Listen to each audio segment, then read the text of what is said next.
29واں سپارہ 11واں رکوع سورہ جن کی آیت نمبر 10 سے۔ اعوذ باللہ من الشیطان الرجیم، بسم اللہ الرحمن الرحیم۔ وَأَنَّا لَا نَدْرِي أَشَرٌّ أُرِيدَ بِمَنْ فِي الْأَرْضِ أَمْ أَرَادَ بِهِمْ رَبُّهُمْ رَشَدًا وَأَنَّا مِنَّا الصَّالِحُونَ وَمِنَّا دُونَ ذَلِكَ كُنَّا طَرَائِقَ قِدَدًا وَأَنَّا ظَنَنَّا أَن لَّن نُّعْجِزَ اللَّهَ فِي الْأَرْضِ وَلَن نُّعْجِزَهُ هَرَبًا وَأَنَّا لَمَّا سَمِعْنَا الْهُدَىٰ آمَنَّا بِهِ فَمَن يُؤْمِن بِرَبِّهِ فَلَا يَخَافُ بَخْسًا وَلَا رَهَقًا وَأَنَّا مِنَّا الْمُسْلِمُونَ وَمِنَّا الْقَاسِطُونَ فَمَنْ أَسْلَمَ فَأُولَٰئِكَ تَحَرَّوْا رَشَدًا وَأَمَّا الْقَاسِطُونَ فَكَانُوا لِجَهَنَّمَ حَطَبًا وَأَن لَّوِ اسْتَقَامُوا عَلَى الطَّرِيقَةِ لَأَسْقَيْنَاهُم مَّاءً غَدَقًا لِّنَفْتِنَهُمْ فِيهِ وَمَن يُعْرِضْ عَن ذِكْرِ رَبِّهِ يَسْلُكْهُ عَذَابًا صَعَدًا وَأَنَّ الْمَسَاجِدَ لِلَّهِ فَلَا تَدْعُوا مَعَ اللَّهِ أَحَدًا۔ ایک انسان کی پیدائشی طور پر طلب اور جستجو ہمیشہ سے یہ رہی ہے کہ اس کو آنے والے احوال کا علم ہو سکے، انسان اس بات کو جان سکے کہ جو میں نے کاروبار شروع کیا ہے اس میں مجھے نفع ہوگا یا نقصان ہوگا، جو میں سفر شروع کرتا ہوں اس سفر کے اندر میرا مقصد پورا ہوگا کہ نہیں ہوگا، جو میں نے فلانی جگہ رشتہ کرنا ہے اپنی اولاد کا اس میں بہتری ہوگی کہ نہیں ہوگی۔ اس طریقے کے انسانی فطرت اور انسانی کمزوری اور انسانی طلب اور جستجو ہمیشہ سے یہ رہی ہے کہ آنے والے احوال کے بارے میں وہ جان سکے، اس کو علم ہو سکے۔ یہ چیز شریعت کے اعتبار سے کہاں تک اس کی گنجائش ہے اور کس قدر یہ منع ہے، ان چیزوں کو سامنے رکھنا ایک مسلمان کی بہت بڑی ذمہ داری ہے۔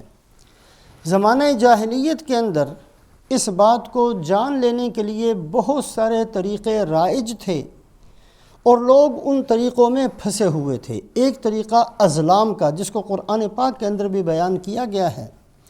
ازلام کی ایک صورت تو یہ ہوتی تھی کہ جو کچھ بندے اپنے آپ کو ذمہ دار سمجھتے تھے وہ ایک تھیلی کے اندر تیر کی طرح 3 کانے یا 3 چیزیں اس کے اندر رکھتے تھے۔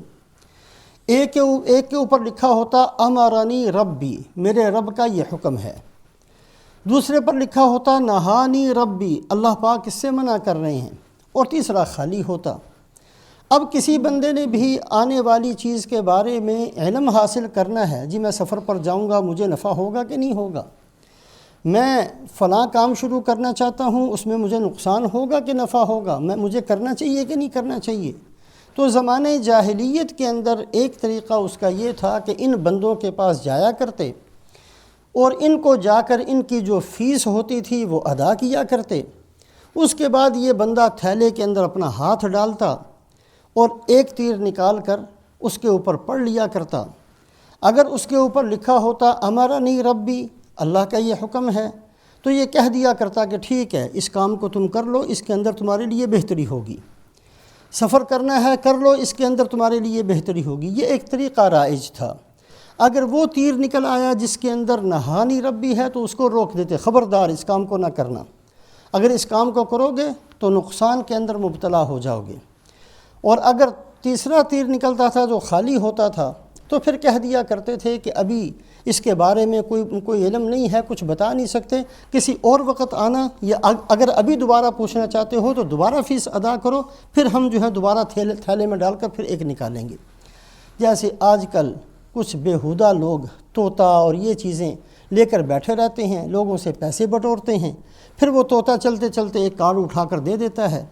یہ تھوڑی سی عقل والا بندہ بھی اس بات کو سمجھ سکتا ہے کہ یہ کیسے ٹھیک ہو سکتی ہے۔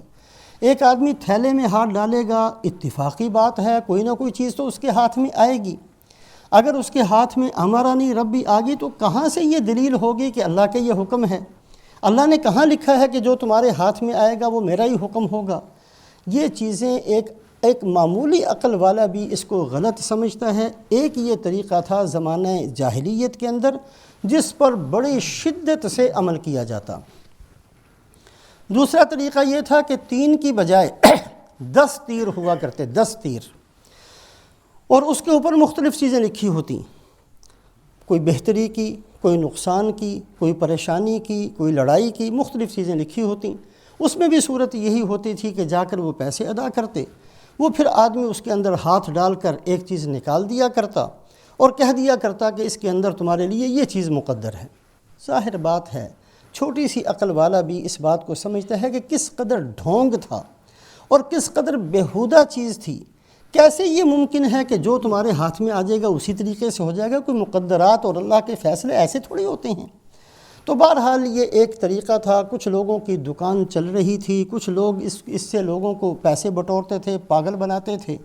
اور دوسری ایک صورت اور بھی ہوتی تھی کہ بجائے کسی کے پاس جانے کے اور کسی کو اپنی رقم ادا کرنے کے، صبح کو اٹھ کر دیکھ لیا کرتے، اگر ایک پرندہ جو ہے وہ بیٹھا اڑ گیا تو جی ہاں ٹھیک ہے سفر کر لینا چاہیے، نہیں اڑا تو اس کا مطلب یہ ہے کہ نہیں کرنا۔ اس قسم کی بہت سارے ڈھونگ تھے، بہت سارے طریقے تھے جو زمانے جاہلیت کے اندر رائج تھے۔ اس کے ساتھ ایک اور صورت بھی یہ تھی کہ مثلا ایک آدمی صبح کسی سے ملا، اس دن اس کے کام بن گئے تو اس کے بارے میں یہ خیال کر لینا کہ یہ آدمی بڑا بہترین آدمی ہے، اس کے دیکھنے سے سارے دن کے کام بن جاتے۔ اگر خدا نہ خواستہ صبح کوئی بندہ ملا اور اس دن اس بندے کا کوئی کام بگڑ گیا تو اس کو منحوس سمجھتے تھے۔ کسی گھر کے اندر بہو آئی اور اس گھر کے اندر کوئی مشکل پیش آ گئی، اس بہو کو منحوس سمجھتے تھے۔ کسی نے کوئی گھر خریدا، اس کے اندر کوئی مسئلہ پیدا ہو گیا، اس کو وہ منحوس سمجھتے تھے۔ تو اللہ رب العزت نے قرآن پاک میں انما الخمر والمیسر والانصاب والازلام رجس من عمل الشیطان فاجتنبوہ، اے ایمان والو یہ ساری چیزیں بہت گندی چیزیں ہیں، یہ شیطان کے کام ہیں، ان سے بچ کر رہو۔ شراب کا پینا اور اسی طریقے سے بتوں کو خوش کرنے کے لیے قربانیاں اور بھینٹ چڑھانا اور یہ ازلام، اس طریقے سے یہ جو تم کرتے ہو یہ ساری کی ساری شیطان کے کام ہیں، یہ گندی چیزیں ہیں، اس سے ایمان خراب ہوتا ہے، انسان بگڑ جاتا ہے، ان سے بچ کر رہو۔ اور رسول پاک علیہ السلام نے بھی صاف صاف اپنی امت کو منع فرمایا، لا طیرہ، یہ نحوست والی کوئی چیز نہیں ہے۔ آپ صلی اللہ علیہ وسلم کی عادت شریفہ یہ تو تھی کہ اگر کسی کا اچھا نام ہے تو اس سے خوش ہو جایا کرتے کہ یہ اچھا نام ہے۔ صلح حدیبیہ کے اندر جب مکے والوں سے صلح کا مسئلہ ہو رہا تھا، سہیل ایک مکے والوں کی طرف سے قاصد آئے، آپ نے فرمایا کہ سہیل آگے اب آسانی ہوگی، سہل سے ہے جس کا معنی آسانی کا ہے۔ تو آپ صلی اللہ علیہ وسلم کی عادت شریفہ اچھی چیزوں سے خوش ہونے کی تھی، لیکن کسی کو منحوس سمجھنا، یہ چیزوں سے رسول پاک علیہ السلام نے شدت سے سختی سے منع فرمایا، اس لیے کہ نحوستیں چیزوں کے اندر نہیں ہوتی، نحوستیں گناہوں کے اندر ہوتی ہیں۔ اگر کوئی مصیبت آتی ہے تو گناہ کی وجہ سے آتی ہے، کسی اپنے گندے عمل کی وجہ سے آتی ہے۔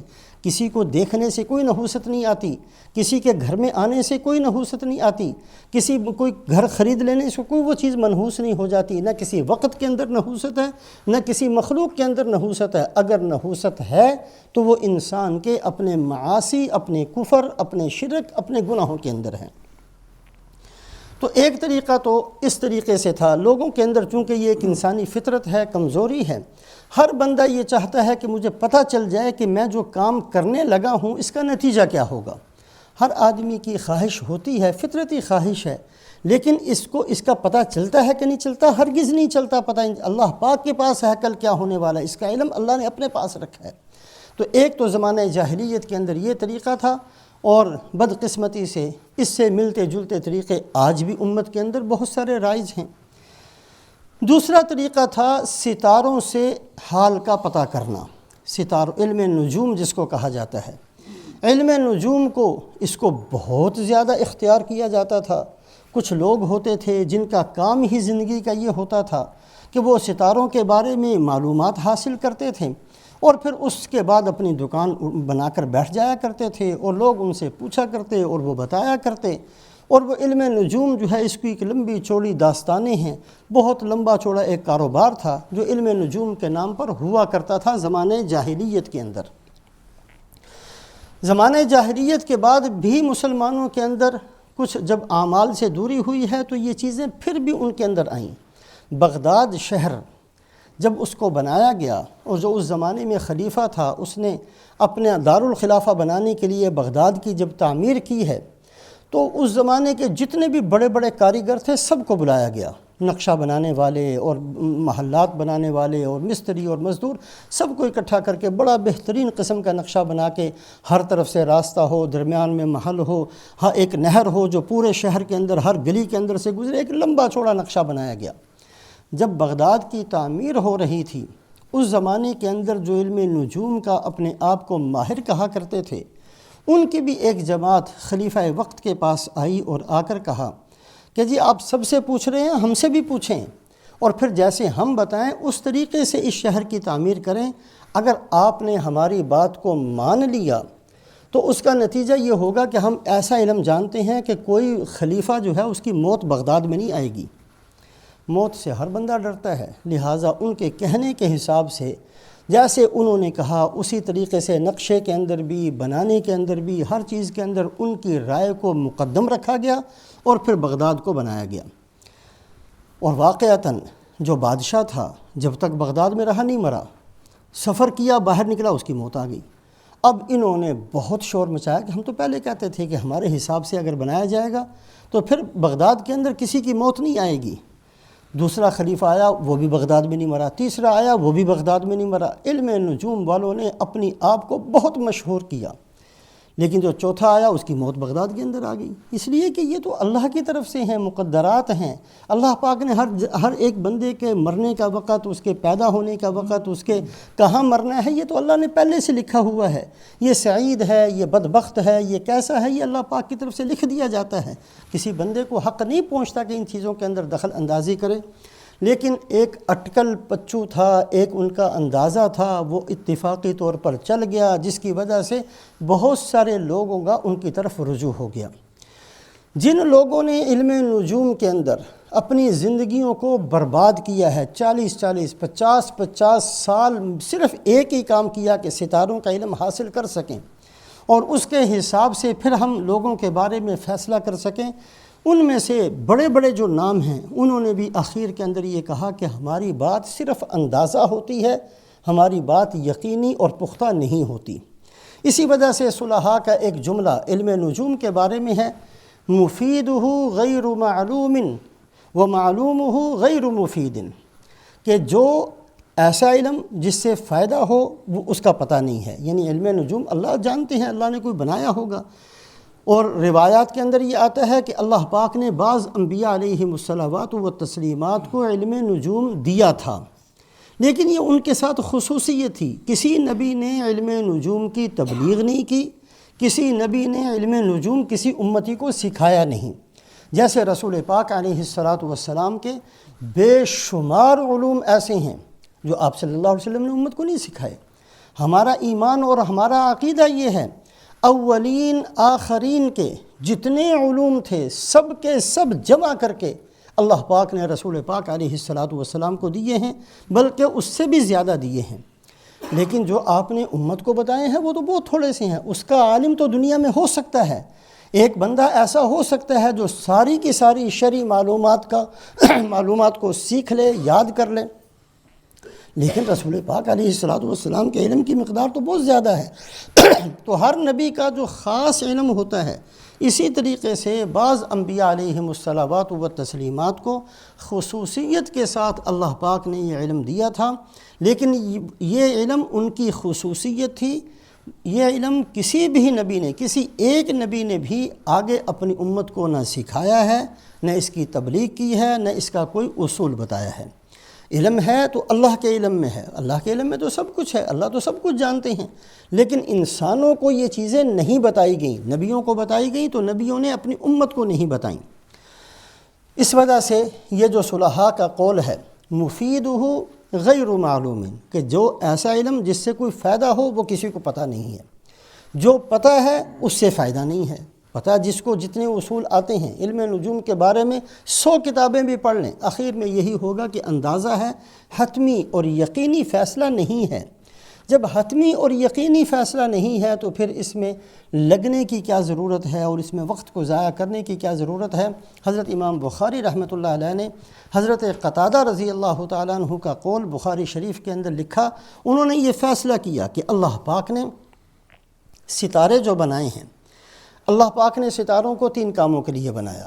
ایک تو زینۃ للسما، قرآن میں بتایا کہ ہم نے آسمانوں پر ستارے بنائے ہیں تاکہ آسمان خوبصورت ہو، آسمان کی خوبصورتی کے لیے اللہ پاک نے ستاروں کو بنایا، ایک کام۔ دوسرا کام یہ ہے کہ ستارے جو شہاب ثاقب، جو شیاطین اوپر جاتے ہیں ان کو وہ مارے جاتے ہیں، دوسرا ستاروں سے اللہ پاک یہ کام لیتے ہیں۔ تیسرا کام وعلامات یہتدی بہا، علامتیں ہیں جس سے راستے معلوم کیے جا سکتے ہیں۔ ستاروں سے مشرق کدھر ہے، مغرب کدھر ہے، وقت کیا ہوا ہے، یہ ایک علم ہے جو کہ ہر بندہ سیکھ سکتا ہے، اس کو اس کی اجازت ہے۔ اور پہلے زمانے کے اندر لوگ اس کو جانتے تھے، گھڑیاں وغیرہ نہیں تھیں، تہجد کا وقت ستاروں سے پتہ کرتے تھے، عشاء کا وقت ہو گیا، کتنا گزر گیا، کتنی رات گزر گئی، ہم اس وقت کہاں ہیں، یہ ساری چیزیں علامات یہتدی بہا، ستارے ایسی علامتیں ہیں جس سے راستے معلوم کیے جا سکتے ہیں۔ یہ 3 کام حضرت قتادہ رضی اللہ تعالیٰ عنہ فرماتے ہیں کہ یہ 3 کام اللہ پاک نے ستاروں کے ایسے ہیں جو ہمارے سمجھنے کے لیے ہیں۔ اس کے علاوہ کوئی بھی بندہ اگر کسی چوتھے کام میں لگے گا وہ اپنے دین کو ضائع کرے گا، اپنی عمر کو ضائع کرے گا، اپنے وقت کو ضائع کرے گا، اور اس کو کچھ بھی فائدہ حاصل نہیں ہوگا، کسی یقینی اور حتمی نتیجے پر ہرگز نہیں پہنچے گا، اور سوائے اس کے کہ اس نے اپنا وقت برباد کیا، اس کے علاوہ اس نے کوئی کام نہیں کیا، اور بعض دفعہ یہ چیز اس کو ہو سکتا ہے کہ دین سے اور زیادہ دور کر دے۔ تو ستاروں کا ایک علم تھا زمانہ جاہلیت کے اندر جس کے پیچھے لوگ بہت پڑھا کرتے تھے اور لوگ بہت زیادہ اس کے اوپر محنت کیا کرتے تھے، اور جو ستاروں کا علم جاننے والے تھے ان کو لوگ بہت بڑی بڑی رقمیں دے کر ان سے پوچھا کرتے تھے کہ ہمیں یہ کام کریں گے تو ہمیں فائدہ ہوگا یا نقصان ہوگا۔ دو چیزیں۔ تیسری چیز تھی کہانت۔ کچھ بندے یہ ہوتے تھے کہ ان کے پاس جاتے اور وہ سر جھکا کر بیٹھ جایا کرتے اور پھر کہا کرتے ہاں ٹھیک ہے، یہ تم کام کر لو، اس میں تمہیں فائدہ ہوگا، یہ کام تم نہ کرو، اس میں تمہیں نقصان ہوگا۔ اپنی فیس لیا کرتے تھے، پیسے لیا کرتے تھے، یہ ان کا کاروبار تھا۔ کاہن ان لوگوں کو کہا جاتا تھا۔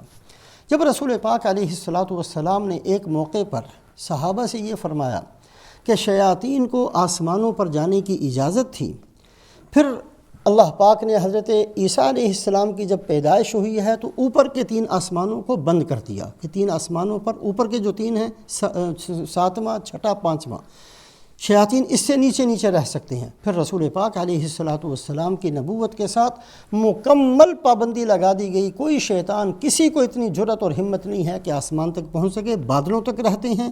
پہلے شیاطین اوپر چلے جایا کرتے تھے اور اوپر جا کر کچھ چیزیں سن لیا کرتے تھے، پھر وہ آ کر انسانوں کو بتا دیا کرتے تھے، پھر انسان جو ہے ان میں سے ایک بات کو لے کر 10 20 100 جھوٹ اس کے ساتھ ملا کر وہ اپنا کاروبار کیا کرتے تھے۔ 10 باتیں بتاتے تھے، 2-4 باتیں ٹھیک ہو جاتی تھیں، لوگ ان کے اوپر اعتماد کرتے تھے، جو چیز ٹھیک نہیں ہوتی تھی اس کو اپنا قصور سمجھا کرتے تھے۔ یہ ایک طریقہ تھا، ایک نظام تھا جو اس زمانے کے اندر چلا کرتا تھا۔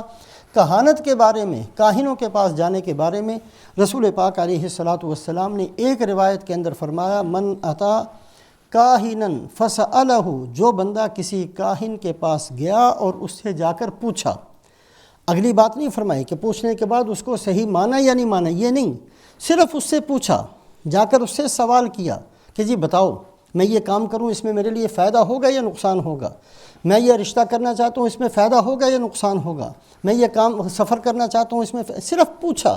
جو آدمی من اتا کاہنن فسألہ، اور اس سے پوچھا، اس سے سوال کیا، لم یقبل لہ صلاۃ 40 لیلہ، اس کی 40 دن نمازیں قبول نہیں ہوں گی، 40 دن کی نمازیں اس کی قبول نہیں ہوں گی۔ اور دوسری روایت کے اندر فرمایا کہ جو آدمی کسی کاہن کے پاس یا جو بتانے والی باتیں، خبریں بتانے والے لوگ ہوتے ہیں ان کے پاس گیا اور اس کی تصدیق کی، پوچھا، پھر جو انہوں نے کہا اس کو سچا مان لیا، فرمایا فقد برئ مما انزل علی محمد صلی اللہ علیہ وسلم، وہ اس دین سے الگ ہو گیا جو دین اللہ نے حضرت محمد صلی اللہ علیہ وسلم پر نازل کیا۔ کل کیا ہوگا یہ غیب کا علم اللہ نے صرف اپنے پاس رکھا۔ بے شمار مصلحتیں ہیں، بے شمار حکمتیں ہیں اس کے اندر۔ اگر ہر بندے کو بتا دیا جاتا کہ تیری موت کے اندر 3 دن باقی بچ گئے، وہ 3 دن گزارنے بھی مشکل ہو جاتے۔ ہر بندے کو اس کے لیے بتا دیا جاتا تو اس کے لیے زندگی اچھی نہیں بننی تھی، زندگی اجیرن ہو جانی تھی۔ اللہ کی بے شمار حکمتیں ہیں، جو چیزیں انسان کے لیے مفید تھیں وہ سب کی سب بتا دی گئیں، اور جو نہیں بتا دی گئیں ان کا نہ بتایا جانا ہی انسان کے حق میں بہتر تھا، اللہ پاک نے نہیں بتایا۔ ایک صورت جو مسنون طریقہ ہے استخارے کا، اس کو ضرور اختیار کرنا چاہیے، اور استخارے کے بارے میں بھی جو عام طور پر مشہور ہو گیا ہے کہ بندہ استخارہ کرتا ہے پھر اس کو خواب نظر آتا ہے، یہ چیزیں بھی کسی روایت میں کسی قرآن کی آیت سے ثابت نہیں ہیں کہ اس کو خواب نظر آئے گا، کوئی چیز نظر آئے گی، کوئی آنے والا آ کر بتائے گا۔ یہ چیزیں کہیں بھی نہیں ہیں، کہیں بھی اس کا ثبوت نہیں ہے۔ استخارہ صرف دعا کا نام ہے۔ استخارے کا لفظی معنی ہے خیر کو طلب کرنا۔ اے اللہ یہ کام میں کرنا چاہتا ہوں، مجھے نہیں پتا کہ اس میں بہتری ہے یا بہتری نہیں ہے، اگر ہے یا نہیں ہے میں آپ سے درخواست کرتا ہوں کہ اللہ اس میں خیر کو ڈال دے۔ یہ ہے استخارہ۔ بس جیسے بارش نہ ہو تو اس کو بارش مانگنے کا ایک مسنون طریقہ ہے، جنگل میں چلے جاؤ اور وہاں جا کر اس طریقے سے دعا مانگو۔ اس کو صلاۃ الاستسقاء کہا گیا۔ صلاۃ الاستخارہ، صلاۃ الحاجہ، کوئی ضرورت ہے 2 رکعت پڑھ کر اللہ سے مانگو، اس کو صلاۃ الحاجہ کہا گیا۔ صلاۃ الاستخارہ، استخارے کی نماز یا استخارے کی دعا، اس کا صرف اتنا مطلب ہے کہ ہم اللہ سے دعا کرتے ہیں کہ اے اللہ یہ کام کرنے کا میرا ارادہ ہے، میں اس کی خیر اور اس کے شر سے ناواقف ہوں، مجھے کچھ نہیں پتا کہ اس کے اندر کیا نتیجہ نکلنا ہے۔ اے اللہ آپ خیر کے بھی مالک ہیں، آپ شر کے بھی مالک ہیں، اس کے اندر خیر اپنے فضل سے داخل فرما دیں، اس کے اندر جو شر ہے اس کو اس سے مجھ سے بچا لیں۔ یہ استخارہ ہے، اس سے زیادہ کہیں کوئی چیز ثابت نہیں ہے۔ عام طور پر جی میں نے 2 دن استخارہ کیا مجھے کچھ نہیں نظر آیا، میں نے کیا مجھے نظر، خواب الگ چیز ہے۔ خواب کسی کو استخارہ کرو نہ کرو الگ ویسے بھی نظر آ سکتے ہیں، خواب کا استخارے کے ساتھ کوئی تعلق نہیں ہے۔ دل کا مطمئن ہونا یا نامطمئن ہونا یہ کہیں ثابت نہیں ہے۔ کوئی بندہ آ کر خواب کے اندر بتائے گا، کہیں یہ چیزیں قرآن اور حدیث کے اندر نہیں بتائی گئیں۔ جہاں تک بتائی گئی ہیں ایک مسلمان کی ذمہ داری ہے کہ وہاں ان حد کے اندر رہے۔ تلک حدود اللہ فلا تعتدوها، اللہ پاک نے ہر چیز کی ایک لائن بنا دی ہے، ایک حد کو مقرر کر دیا ہے، اس سے باہر نکلنے کی کوئی کوشش نہ کرو۔ اور ایک جگہ اللہ فرماتے ہیں وَمَن يَتَعَدَّ حُدُودَ اللَّهِ فَقَدْ ظَلَمَ نَفْسَهُ، جو آدمی اللہ کی بنائی ہوئی حد سے نکلنے کی کوشش کرے گا وہ اپنی جان پر ظلم کرے گا۔ اللہ پاک اپنے بندوں پر بہت مہربان ہیں، اللہ پاک اپنے بندوں کی بھلائی چاہتے ہیں، اللہ پاک کسی بندے کا نقصان نہیں چاہتے ہیں۔ جو بندے کے لیے خیر تھا سب کا سب اس بندے کو بتا دیا گیا، اور بتانے کے لیے انبیاء علیہم الصلوات و تسلیمات کو مقرر کیا گیا۔ رسول پاک علیہ الصلاۃ والسلام جو سب کے سردار ہیں، جو ہمارے لیے بہتر تھا وہ سب کا سب بتا دیا ہے، اور جس چیز کی ضرورت نہیں تھی وہ ہم سے الگ رکھا گیا۔ ان چیزوں کے پیچھے پڑنے کی کوئی ضرورت نہیں۔ یہ ساری چیزیں سامنے رکھتے ہوئے گزشتہ آیات شریفہ کے اندر جنات کا ایک لمبا سلسلہ چل رہا ہے کہ مقام نخلا کے اندر رسول پاک علیہ الصلاۃ والسلام نے جب قرآن پاک کو پڑھا اور جنات کی ایک جماعت نے سنا اور سنتے ہی ایمان کو قبول کیا، اور یہ ساری باتیں انہوں نے کہیں۔ ایک تو بات یہ کہی کہ قرآن بڑا عجیب قرآن ہے، یہدی الی الرشد، اس قرآن کے پڑھتے ہی ہدایت ملتی ہے، ہم ایمان لے کر آئے ہیں۔ وعدہ کیا کہ کبھی شرک نہیں کریں گے، اور اس بات کا اقرار کیا کہ اللہ پاک اس سے بہت بلند ہیں کہ اللہ کے لیے بیوی اور اولاد کو ثابت کیا جائے، اور جو یہ کرتا ہے وہ بے وقوف ہے۔ اور یہ بھی کہا کہ ہم چونکہ یہ انسان ہماری پناہ میں آتے تھے، اس سے ہماری سرکشی کے اندر بہت زیادہ اضافہ ہو گیا تھا، اور اب حالت یہ ہے کہ اب اگر ہم آسمانوں پر جاتے ہیں وَأَنَّا لَمَسْنَا السَّمَاءَ فَوَجَدْنَاهَا مُلِئَتْ حَرَسًا شَدِيدًا وَشُهُبًا، آسمانوں کے قریب گئے تو وہ چوکیداروں سے اور بہت زیادہ پہروں سے بھرا ہوا ہے۔ پہلے تو ہم وہاں جا کر بیٹھ جایا کرتے تھے، باتیں سنتے تھے۔ فَمَن يَسْتَمِعِ الْآنَ يَجِدْ لَهُ شِهَابًا رَصَدًا، اب ہم میں سے کوئی آدمی اوپر جاتا ہے تو اس کو شہاب ثاقب مارا جاتا ہے۔ یہ ساری باتیں جنات نے جو کہیں اس کی ساری تفصیل پہلے بیان ہو چکی۔ اب جو آیتیں آج پڑھی ہیں اس کے اندر جنات نے یہ کہا کہ یہ جو نظام بدل گیا ہے، پہلے ہم اوپر جا سکتے تھے، اب نہیں جا سکتے، یہی چیز سبب بنی ہے کہ اس کی وجہ کو تلاش کیا جائے۔ وجہ تو ہمیں مل گئی، وجہ یہ مل گئی کہ اللہ پاک نے حضرت محمد صلی اللہ علیہ وسلم کو نبوت دے کر دنیا کے اندر بھیجا ہے۔ اب یہ آسمانوں پر پہرے لگا دیے گئے ہیں، اب کسی کی مجال اور ہمت نہیں ہے۔ نئی چیز یہی دنیا کے اندر آئی ہے کہ اللہ پاک نے نبوت اور رسالت کا نظام اس دنیا کے اندر چلا دیا، آسمانوں پر ہم نہیں جا سکتے، یہ تو ہمیں پتہ چل گیا۔ لیکن ایسا کرنے سے اللہ پاک ان بندوں کے لیے بہتر ہوگا یا شر ہوگا، یہ ہم نہیں جانتے۔ اس لیے کہ ہم جو عام طور پر یہ سمجھتے تھے کہ اگر ایک آدمی کو کل کی خبر پتہ چل جائے تو بہت سارے شروں سے اپنے آپ کو بچا سکتا ہے۔ اگر اس کو پتہ چل جائے کہ یہ میرا کاروبار، اس میں نقصان ہوگا، تو اس نقصان سے بچنے کے لیے کاروبار ہی نہ کرے۔ اگر پہلے سے پتہ چل جائے کہ میں سفر کروں گا تو میرا ایکسیڈنٹ ہو جانا، میں نے مر جانا ہے، تو وہ سفر ہی نہ کرے۔ پہلے سے پتہ چل جائے تو بندہ اپنے آپ کو چکنا کر سکتا ہے، بچ سکتا ہے۔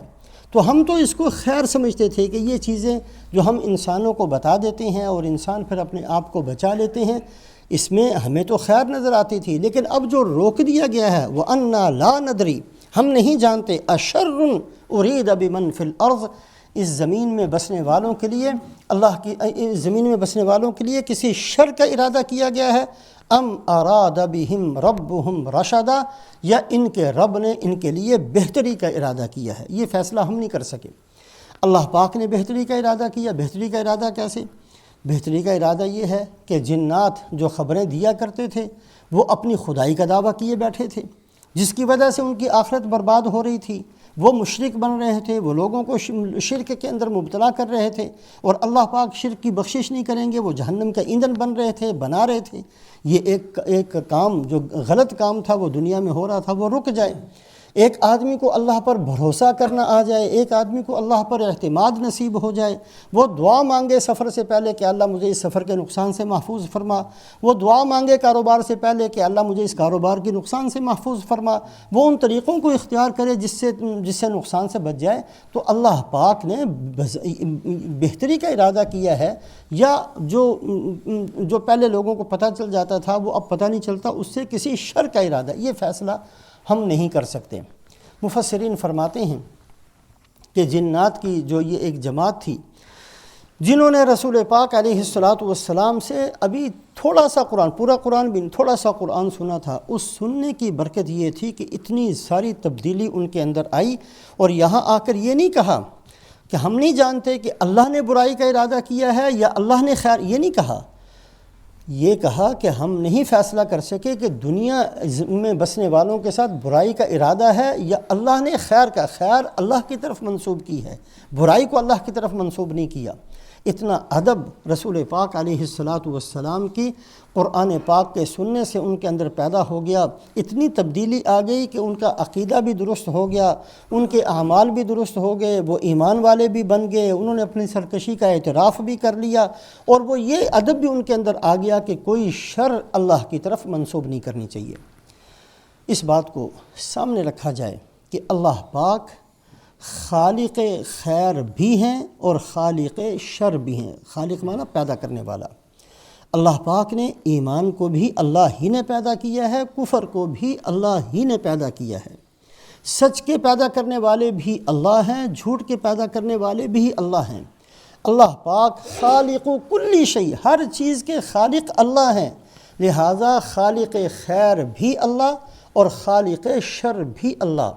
لیکن معاذ اللہ ثم معاذ اللہ، بار بار توبہ کر کے یہ لفظ کہنا چاہیے کہ اللہ پاک فاعل شر ہرگز نہیں ہیں، شر کرنے والے نہیں ہیں، شر کے پیدا کرنے والے ہیں۔ اس کی مثال ایسے سمجھی جائے، ایک بہت ہی نیک صالح اور بہت ہی متقی پرہیزگار اور بہت ہی رحم دل اور اپنی رعایا پر بہت زیادہ شفقت کرنے والا ایک بادشاہ ہے۔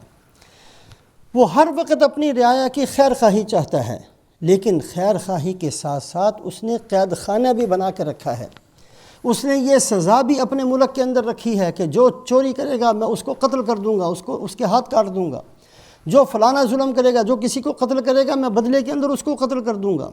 تو یہ کہا جائے گا کہ یہ قوانین اسی بادشاہ نے بنائے ہیں، لیکن یہ مجرم جو کرے گا اس کو سزا دی جائے گی۔ یہ بادشاہ اس بادشاہ کا جیل خانہ بنانا، بادشاہ کا ان سزاؤں کو بنانا، یہ بادشاہ کے لیے شر کی بات نہیں بلکہ اس کی خیر خواہی کا تقاضا ہے۔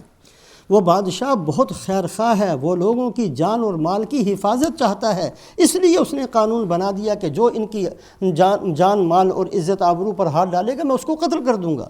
تو یہ قتل کی سزا تو بادشاہ ہی نے مقرر کی ہے، لیکن اگر وہ قتل کرتا ہے تو اس کو قاتل نہیں کہیں گے، اس کو قاتل نہیں کہیں گے کہ بادشاہ بڑا ظالم ہے قتل، ایسا نہیں کہیں گے، بلکہ اس کا قتل کرنا یہ اس کا احسان سمجھا جائے گا ساری عوام پر، ساری رعایا پر، اس کا یہ قانون بنانا اس کی شفقت سمجھا جائے گا۔ اسی طریقے سے اللہ رب العزت خالق تو ہر چیز کے ہیں، لیکن اللہ پاک ہرگز ہرگز ہرگز ہرگز کسی شر کو نہیں کرتے ہیں۔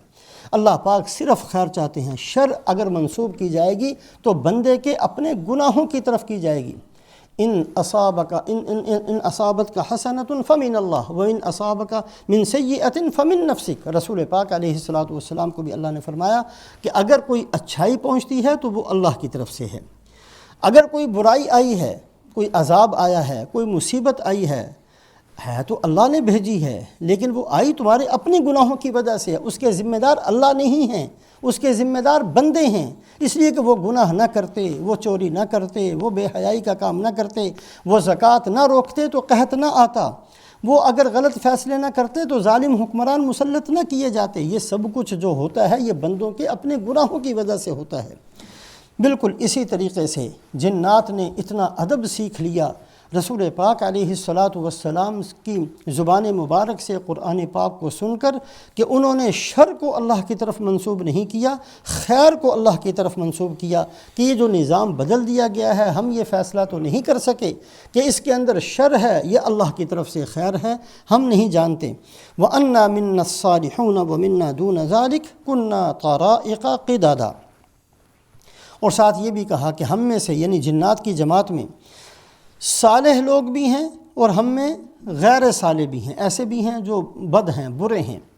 صالح سے مراد مفسرین یہ بھی فرماتے ہیں جیسے انسانوں کے اندر بہت سارے علماء ایسے بھی ہیں جو جتنا اللہ اور اللہ کی بات ہے، اللہ کے رسول کی بات ہے وہ بندوں تک پہنچاتے ہیں، نہ اس میں کمی کرتے ہیں نہ اس میں اضافہ کرتے ہیں، نہ اس بات کو پہنچاتے ہوئے کسی سے کوئی پیسے مانگتے ہیں، نہ ان سے کوئی بدلہ مانگتے ہیں۔ جیسے انبیاء علیہم الصلوات و تسلیمات اللہ کا ایک ایک پیغام بندوں کے اوپر شفقت کے ساتھ، محبت کے ساتھ پہنچایا کرتے تھے اور اس اعلان کے ساتھ پہنچایا کرتے تھے وما اسألکم علیہ من اجر ان اجری الا علی رب العالمین۔ میں تم سے کوئی بدلہ نہیں مانگتا، بدلہ میں نے اپنے رب سے لینا ہے۔ تو جیسے انسانوں کے اندر ایسے بندے ہیں جو امانت سمجھ کر، دین کو امانت سمجھ کر بالکل جتنا ہے اتنا پہنچاتے ہیں اور اپنی کسی غرض کو پورا کرنا نہیں چاہتے، تو جنات نے کہا کہ ہم جنوں کے اندر بھی ایسے تھے جو آسمان سے خبریں معلوم ہوتی تھیں، نہ اس میں کمی کرتے تھے نہ اس میں اضافہ کرتے تھے، نہ بتاتے ہوئے کسی سے اس کی فیس وصول کرتے تھے، بلکہ صرف انسانوں کی بھلائی اور خیر خواہی کو سامنے رکھ کر کہ ان کو اپنے فیصلوں کے بارے میں پہلے پتہ چل جائے، یہ اپنے آپ کو اپنے نقصان سے بچا لیں۔ ہم میں سے بہت سارے ایسے تھے جو آ کر خبریں آسمان کی بندوں کو بتا دیا کرتے تھے، لیکن اس میں نہ کمی کرتے تھے نہ اضافہ کرتے تھے، نہ ان کی کوئی اپنی غرض ہوتی تھی۔ لیکن ہم میں ایسے بھی تھے جیسے انسانوں کے اندر ہیں کہ دین کے اندر اضافہ بھی کرتے ہیں، کمی بھی کرتے ہیں، چھپاتے بھی ہیں، گھڑتے بھی ہیں، بناتے بھی ہیں، لوگوں سے پیسے بھی بٹورتے ہیں، وصول کر، جیسے ہر طرح کے بندے انسانوں کے اندر ہیں۔ جنات نے کہا کہ ہمارے اندر بھی یہ دونوں طرح کے لوگ تھے، اور یہ معنی بھی ہے کہ ہم میں نیک بندے بھی تھے اور برے بھی تھے، یعنی اعمال صالحہ کرنے والے جنات بھی تھے اور ایسے بھی تھے جو گناہوں کے اندر مبتلا ہیں۔ دونوں طرح کی جماعتیں ہم میں موجود تھیں۔ وَأَنَّا ظَنَنَّا أَن لَّن نُّعْجِزَ اللَّهَ فِي الْأَرْضِ وَلَن نُّعْجِزَهُ هَرَبًا، اور ہم نے یہ گمان کر لیا، یہ ہمیں یقین آ چکا ہے کہ ہم زمین کے اندر بھی اللہ پاک کو عاجز نہیں کر سکتے اور نہ ہم بھاگ کر اللہ کو عاجز کر سکتے۔ یہ بھی نہیں ہو سکتا کہ ہم اللہ کے فیصلوں سے اور اللہ پاک کی پکڑ سے اپنے آپ کو بچا لیں، اور زمین کے اندر کسی ایسی جگہ جا کر چھپ جائیں جہاں اللہ پاک کو معاذ اللہ پتہ نہ چلے، اور یہ بھی نہیں ہو سکتا کہ ہم بھاگ کر کہیں اور نکل جائیں جہاں اللہ پاک کی قدرت اور اللہ کی حکومت نہ ہو۔ اب ہمیں یقین آ گیا ہے کہ ہم اللہ پاک کے کسی فیصلے کو بدل نہیں سکتے ہیں، اللہ سے چھپ نہیں سکتے، اللہ کو عاجز نہیں کر سکتے، اس لیے وَأَنَّا لَمَّا سَمِعْنَا الْهُدَىٰ آمَنَّا بِهِ، جب ہم نے اس ہدایت کی بات کو سنا فوراً ہم نے ایمان کو قبول کر لیا۔ چونکہ یہ ایک بات تھی کہ جب انہوں نے قبول کر لیا اپنی قوم کے پاس جا کر کہیں گے تو انہوں نے کہا اتنی جلد بازی کیوں کی ہے؟ ٹھیک ہے قرآن سنا تھا، کوئی سوچا ہوتا، کوئی مشورہ کیا ہوتا، کوئی پہلے آ کر ہم سے پوچھا ہوتا، تم نے وہی ایمان قبول کر لیا۔ تو اس کا جواب انہوں نے پہلے سے دے دیا کہ ہمیں یہ یقین آ چکا ہے کہ ہم اللہ پاک کی طاقت اور قوت اتنی بڑی ہے کہ اللہ پاک کے کسی فیصلے کو ہم اپنے اوپر لاگو ہونے سے روک نہیں سکتے، اللہ کی حکومت کو چھوڑ کر کہیں جا نہیں سکتے، بھاگ نہیں سکتے، زمین کے اندر کہیں چھپ نہیں سکتے۔ اس لیے عافیت اسی کے اندر ہے کہ جب ہدایت کو سنا جائے فوراً اس کی بات کو قبول کر لیا جائے۔ ہم نے قرآن پاک کو سنا فآمنا بھی، ہم نے فوراً ایمان کو قبول کیا۔ فَمَن يُؤْمِن بِرَبِّهِ فَلَا يَخَافُ بَخْسًا وَلَا رَهَقًا، ہم میں سے جو آدمی بھی اپنے رب پر ایمان لائے گا نہ اس کو کبھی نقصان ہوگا اور نہ اس کے ساتھ کبھی زبردستی ہوگی۔ یہ اللہ پاک کا فیصلہ ہے کہ جو بندہ ایمان کو قبول کرے گا کبھی گھاٹے میں نہیں رہے گا، کبھی بھی اللہ پاک کی طرف سے قیامت والے دن اس کے ساتھ زبردستی نہیں ہوگی۔ گھاٹے کا مطلب یہ ہے کہ ایسا نہیں ہوگا، ہرگز نہیں ہوگا کہ ایک آدمی اعمال صالحہ کر کے جائے اور قیامت والے دن اللہ کہیں کہ تیرے تو یہاں اعمال صالحہ ہی نہیں، تو نے تو کیا ہی نہیں، تو نے تو نماز ہی نہیں پڑھی، وہاں لکھا ہو کہ اس نے کچھ نہیں کیا۔ ہرگز ایسا نہیں ہوگا کہ بندہ کوئی عمل کرے، کوئی نیکی کرے اور وہ وہاں موجود نہ ہو، ہرگز ایسا نہیں ہوگا۔ ہر وہ فَمَن يَعْمَلْ مِثْقَالَ ذَرَّةٍ، ایک رائی کے دانے کے برابر بھی اگر خیر ہے تو وہ لکھی ہوئی موجود ہوگی، ہر بندے کی ہر نیکی وہاں موجود ہوگی۔ وَلَا رَحَقَ، اور زبردستی بھی نہیں ہوگی، ایسا بھی نہیں ہوگا کہ اللہ یہ فرمائے کہ ہاں کیا تو تھا تو نے، لیکن اب فلاں آدمی جو ہے وہ زیادہ بڑا آدمی ہے، جو اجر تجھے دینا تھا وہ تجھے نہیں دیتے بلکہ اس کو دے دیتے ہیں، جو جنت تجھے دینی تھی تجھے نہیں دی جائے گی بلکہ فلاں کو دے دی جائے گی، اس کے گناہ تیرے اوپر، ایسے ہرگز نہیں ہوگا۔ وہاں ہر بندہ اپنے اعمال کا بدلہ اس کے سامنے آئے گا۔ اچھا عمل ہے رائی کے دانے کے برابر ہے، اس سے بھی کم ہے، اس سے بھی کم ہے، اللہ اس کا بھی بڑھا چڑھا کر اجر و ثواب دیں گے۔